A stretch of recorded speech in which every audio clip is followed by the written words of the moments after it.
ओम गणेशाय नमः। ओम नमः शिवाय। मैं निखिल ज्योतिषाचार्य आप सभी का मेरे चैनल पर पुनः स्वागत करता हूं। आशा करता हूं कि आप सभी स्वस्थ होंगे। महादेव की कृपा आप सभी पर सदैव बनी रहे। ये वीडियो मकर यानी कि कैप्रिकॉन के लिए बहुत महत्वपूर्ण है, क्योंकि वीडियो है मंगल के राशि परिवर्तन के बारे में।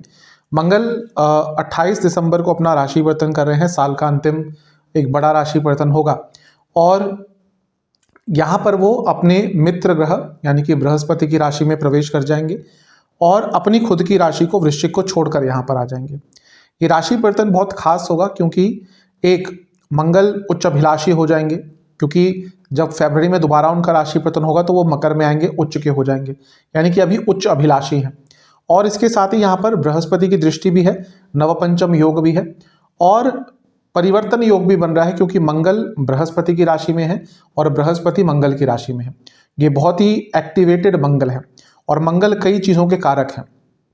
साहस, पराक्रम, परिश्रम, बल, साहस, इसके साथ ही आपकी शारीरिक क्षमता कितनी है, आपका लॉजिकल थिंकिंग कितना है, आपके अंदर आगे बढ़ने का जज्बा कितना है, भाई बहन के कारक, रियल एस्टेट के कारक, कई चीज़ों का कारकत्व तो मंगल के पास है। उनकी 3 दृष्टियाँ भी होती हैं और हर व्यक्ति के लिए वो 2 भावों का स्वामित्व भी रखते हैं। तो देखिए मंगल कितने चीज़ों पर कंट्रोल करते हैं, इसलिए उनका राशि परिवर्तन बहुत महत्वपूर्ण हो जाता है। और ये राशि परिवर्तन कई बदलाव आपके जीवन पे ला सकता है। क्या अच्छा क्या बुरा प्रभाव होगा, यही इस वीडियो में डिस्कस करेंगे। यदि आपकी लग्न राशि या चंद्र राशि मकर है, दोनों ही गाइडेंस के लिए इस राशिफल को देख सकते हैं। मेरे हिसाब से लग्न राशि बहुत ज़्यादा सटीकता देती है, तो जिनको लग्न राशि पता है वहाँ से देखिए, जिनको नहीं पता वो चंद्र राशि से भी अवश्य देख सकते हैं। तो शुरुआत करते हैं इस अत्यंत महत्वपूर्ण राशिफल का। तो शुरुआत करते हैं इस विश्लेषण का। देखिए सबसे पहले मंगल की स्थिति पर नजर डालते हैं। सबसे पहली बात, मंगल अग्नि तत्व की राशि में है। धनु अग्नि तत्व होता है, मंगल का तत्व अग्नि है। कोई ग्रह जब अपने ही तत्व वाली राशि में आता है तो कंफर्टेबल होता है। फॉर एग्जाम्पल, अगर एक अग्नि तत्व का ग्रह किसी जल तत्व की राशि में जाता है तो थोड़ा सा वो अनकंफर्टेबल हो जाता है। ऐसा नहीं कि रिजल्ट नहीं देता, लेकिन आप भी कहीं पे जाते हैं थोड़े से अनकंफर्टेबल होते हैं, तो आपकी भी जो रिजल्ट गिविंग कैपेसिटी है, आपका जो पोटेंशियल है, थोड़ा सा कम हो जाता है। उसी तरह से अगर कोई ग्रह अपनी ही प्रकार की राशि में आता है, अपने ही तत्व की राशि में आता है, तो और स्ट्रांग हो जाता है। दूसरा, ये मंगल की स्पीड बढ़ी हुई है, अतिचारी है। क्यों? क्योंकि सूर्य के आसपास ही है, इसलिए कोई भी ग्रह जब सूर्य के आसपास होता है उसकी स्पीड बढ़ जाती है, और जब दूर होता है तब वो वक्री हो जाता है। एक पर्टिकुलर डिग्री पर जब सूर्य से कोई ग्रह दूर जाता है वो वक्री हो जाता है। तो जब कोई ग्रह अतिचारी होता है तो स्पीड, उसकी जो रिजल्ट गिविंग कैपेसिटी है वो बहुत तेज हो जाती है। वक्री ग्रह डिले करता है, अतिचारी ग्रह तेज रिजल्ट देता है। यहाँ पर परिवर्तन योग भी बन रहा है। कैसे? क्योंकि मंगल बृहस्पति की राशि में बैठे हैं धनु में, और बृहस्पति मंगल की राशि में बैठे हैं मेष में, और मंगल पर बृहस्पति की दृष्टि भी है, वो भी नवम दृष्टि, और ये नवपंचम योग भी बन रहा है। इसके साथ ही मंगल उच्च अभिलाषी भी है, यानी कि अपनी उच्च राशि में जाने को तैयार हैं, उसकी अभिलाषा रखते हैं। इसलिए मंगल बहुत स्ट्रांग है, बहुत ही ज़्यादा एक्टिवेटेड है। अब ये एक्टिवेटेड है तो अपने अच्छे रिजल्ट और बुरे रिजल्ट दोनों ही बहुत तेज गति से देंगे। तो बात कर लेते हैं कि क्या क्या प्रभाव दे सकते हैं। देखिए 12वें घर के मंगल को मिला जुला एक ग्रह बताया गया कि 12वें घर में मंगल का मिला जुला प्रभाव होता है। खर्चे बहुत बढ़ते हैं, व्यक्ति के खर्चे अचानक से बढ़ना शुरू हो जाते हैं, चोट लगने की संभावना थोड़ी सी होती है। लेकिन एक चीज बहुत अच्छी मंगल की बताई गई है 12वें घर में, कि व्यक्ति का कोई भी दुश्मन हो उसको वो परास्त करता है। कई शास्त्र में ये लिखा है कि जिस व्यक्ति का मंगल 12वें घर में है उसके प्रहार से तो इंद्र को भी नहीं बचा सकता, इस प्रकार से लिखा गया है। कहने का तात्पर्य यह होता है कि जिसका मंगल 12वें घर में गोचर करता है, कुंडली में भी अगर 12वें घर में है, तो उस व्यक्ति के दुश्मन कहीं ना कहीं उनसे हारते ही हैं। तो इस समय दुश्मन किस प्रकार के हो सकते हैं? अगर आप किसी कॉम्पिटिटिव चीज में काम करते हैं, वहां पर वो दुश्मन हुए आपके, तो उन पर आप विजय प्राप्त करेंगे। आपका कोई कॉम्पिटिटिव एग्जाम है तो उसमें विजय प्राप्त करेंगे। कोई लीगल केस चल रहा है तो उसमें विजय प्राप्त करेंगे। तो ये तो एक अच्छी चीज है। लेकिन ओवरऑल मंगल का 12वें घर में आना सबसे पहले आपके खर्चे बहुत बढ़ाएगा, थोड़ी चोट चपेट लग सकती है। इसके साथ ही एक बहुत विशेष चीज होती है कि जिसका मंगल 12वें, किसी की लग्न कुंडली में भी आप उठा के देख लीजिएगा, मंगल 12वें घर में है तो व्यक्ति के ऊपर झूठे आरोप लगते हैं। उस व्यक्ति के ऊपर अपने जीवन के पूरे कालखंड में कभी ना कभी कोई बड़ा झूठा आरोप लगता है, या नॉर्मली भी लोग उनको किसी ना किसी चीज के लिए आरोपित करते रहते हैं। तो ये वो समय है जब आपके ऊपर थोड़ा कोई झूठा आरोप लग सकता है। तो उससे थोड़ा बच के रहेगा, किसी ऐसी सिचुएशन में अपने आप को डालिएगा ही नहीं कि जहां पर आपके ऊपर कोई आरोप लगाने की स्थिति में हो। तो इससे थोड़ा सा बच के रहना है। व्यक्ति के अपने उनके दुश्मन बन जाते हैं। ये वो समय है जब आपके निकटतम लोग ही थोड़े आपके दुश्मन बन जाएंगे। तो ये वो समय है जब आपको हर व्यक्ति पर आंख मूंद कर भरोसा नहीं करना, लिमिटेड अपने आप को कर लीजिएगा, लिमिटेड लोगों पर भरोसा कीजिएगा। बल्कि मैं तो कहूँगा ये जो 1 महीने का समय है, इसमें किसी पे भरोसा ना ही करेंगे तो आपके लिए बहुत अच्छा रहेगा। मंगल वाहन के कारक है, मंगल प्रॉपर्टी के कारक है। 12वां घर व्यय स्थान होता है। तो अगर आप अपनी कोई वाहन या कोई प्रॉपर्टी बेचना चाहते थे तो ये वो समय है जब आपका वो प्रॉपर्टी या वाहन बिक सकता है। यहाँ पर 12वें घर की हम बात कर रहे हैं, इसलिए हो सकता है कि आपकी प्रॉपर्टी या वाहन अगर आप बेचना चाहते थे तो बहुत अच्छे रेट पे ना जाए, मतलब कि जो आप एंटिसिपेट कर रहे थे उस रेट पे ना जाए। लेकिन अगर आप ऐसी सिचुएशन में हैं कि आप अपनी कोई प्रॉपर्टी बेचना ही चाहते थे तो उसके लिए मंगल का प्रभाव कहीं ना कहीं बहुत अच्छा रहेगा। मंगल भाई बहनों के कारक है। तो ये वो समय है जब आपका अपने भाई बहनों से भी थोड़ा सा वाद विवाद हो सकता है। तो इस चीज से भी थोड़ा सा आपको बच के रहना है। लेकिन क्योंकि मंगल कहीं ना कहीं आपके यात्रा के भी एक कारक बन जाते हैं बुध के साथ, तो मंगल का 12वें घर में आना, अगर आप विदेश यात्रा करना चाहते थे तो उसके लिए आपका एक योग अवश्य बना सकते हैं। मंगल 12वें घर में मंगल दोष भी उत्पन्न करते हैं। तो जो वैवाहिक दंपत्ति हैं उनके बीच में यहाँ पर प्रॉब्लम आ सकती है। मंगल दोष को समझना होता है। मंगल ऊर्जा है, तो मंगल जो व्यक्ति मांगलिक होता है उनके अंदर ऊर्जा अधिकतम बहुत ज़्यादा होती है। तो वो ऊर्जा कहीं ना कहीं एक फिजिकल इंटीमेसी के थ्रू भी निकलती है। और यहाँ पर जब मंगल 12वें घर में बैठते हैं तो अधिकतम लोगों के बीच में, यानी कि कपल्स के बीच में फिजिकल इंटीमेसी की प्रॉब्लम आती है। तो यहाँ पर पति पत्नी के बीच में थोड़े सी इश्यूज आ सकते हैं। तो ये भी थोड़ा सा दुष्प्रभाव मंगल का होता है। लेकिन जैसा मैंने कहा, सबसे अच्छा अगर प्रभाव मंगल का 12वें घर में आने का होता है वो यही होता है कि व्यक्ति अपने दुश्मनों को बहुत आराम से पराजित कर सकता है। और आज का समय यह है कि अगर आप अपने दुश्मनों को पराजित कर सकते हैं तभी आप आगे बढ़ेंगे। अब दुश्मन का मतलब ये नहीं कि जैसे पहले के टाइम में होता था कि आप तलवार लेकर निकल पड़े किसी को मारने के लिए, नहीं। आज तो हम घिरे पड़े हैं दुश्मनों से। आप जहाँ पे काम करते हैं, भले आपके कलीग्स हो, अधिकतम लोग आपके दुश्मन ही हैं। हर कोई आगे बढ़ना चाहता है। आप कॉम्पिटिटिव एग्जाम दे रहे हैं, एक पोस्ट निकलती है सरकारी जॉब की और लाखों एप्लीकेशन आ जाती हैं, तो हर व्यक्ति वो आपका दुश्मन ही हुआ। तो यहाँ पर मंगल अपने दुश्मनों को पराजित करने के लिए आपके लिए बहुत अच्छा, बहुत उच्च कोटि का रिजल्ट अवश्य देने वाले हैं। मंगल 2 भावों के स्वामी होते हैं हर व्यक्ति के लिए। तो मंगल का एक जो स्वामित्व है वो 11वां घर है।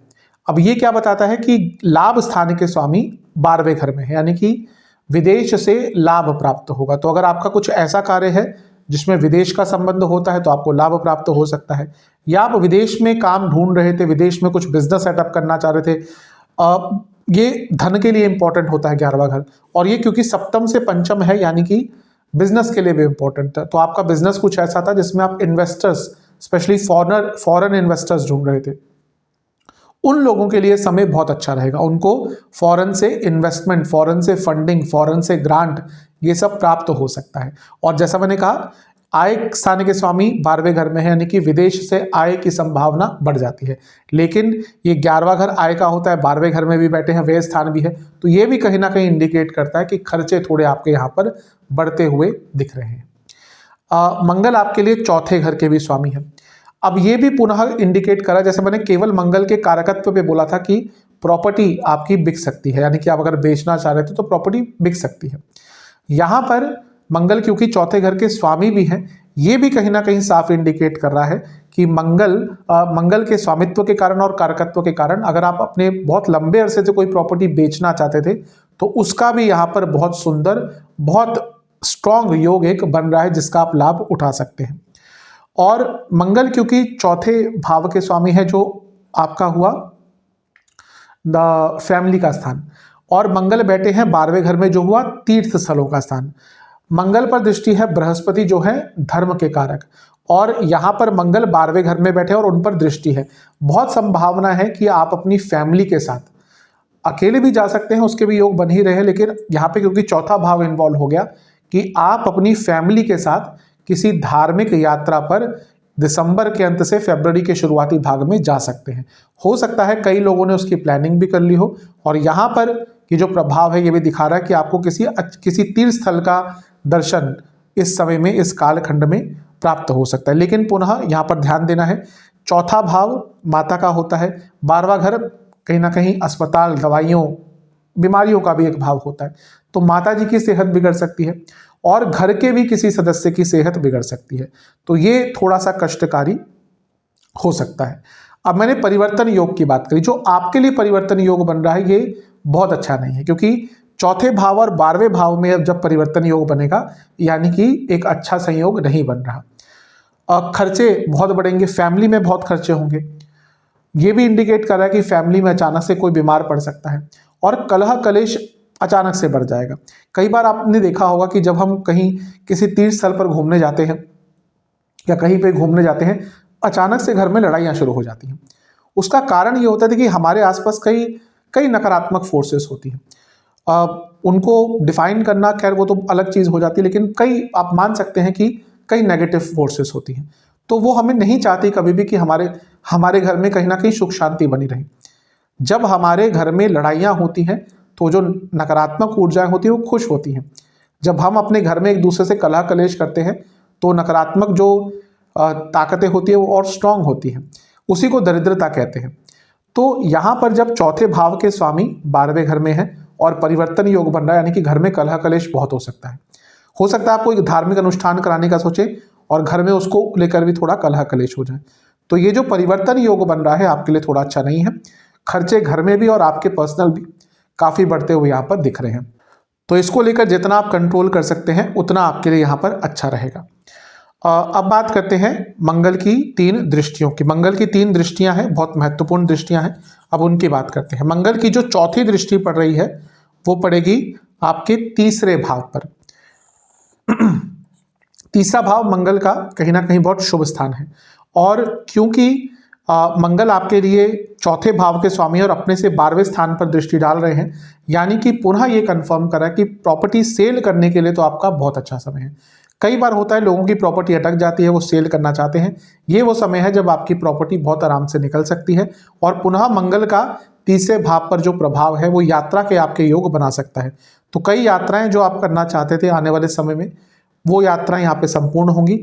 और तीसरा भाव उपचय स्थान भी, यानी कि जीवन की भी जो गाड़ी रुक सी गई थी वो आपकी यात्रा भी आगे बढ़ेगी। लेकिन पुनः मंगल भाई बहनों के कारक है और यहाँ पर 12वें घर से बैठकर भाई बहनों के स्थान पर देख रहे हैं, यानी कि भाई बहनों के बीच में कलह कलेश होने की संभावना बहुत बढ़ जाती है।